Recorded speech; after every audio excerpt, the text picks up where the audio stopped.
अलिबाग बाजारपेठेत असणाऱ्या हिरा भरत स्वीट मार्टला शुक्रवार दिनांक 25 एप्रिल रोजी पहाटे 6:30 वाजण्याच्या सुमारास आग लागल्याची घटना घडली।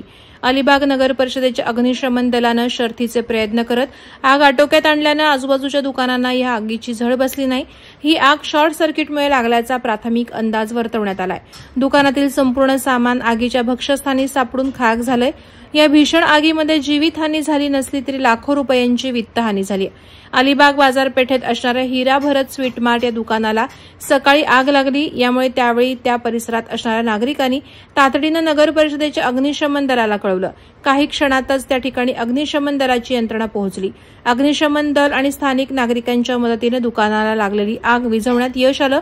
आग वेळेत विझल्याने शेजारी असणाऱ्या दुकानदारांनी सुटकेचा निश्वास सोडला। आग लागलेल्या दुकानाच्या शेजारी कपडे, किराणा, सोने अशी दुकानं आहेत। त्याचबरोबर या परिसरात लोकवस्ती देखील आहे। आग आटोक्यात आल्याने मोठी दुर्घटना टळली आहे। दुकानाला लागलेली आग दुकानात बसवण्यात आलेल्या सीसीटीव्हीच्या कॅमेऱ्याला असलेल्या विद्युत वाहिनीच्या शॉर्ट सर्किटमुळे लागल्याची घटनास्थळी चर्चा होती। वादळवारा लाईव्हसाठी धनंजय कवठेकर, अलिबाग। नवी मुंबई व रायगड जिल्ह्यातील ताज्या बातम्या आणि घडामोडींसाठी सबस्क्राईब करा वादळवारा लाईव्ह चॅनल आणि दाबा बेल आयकॉन।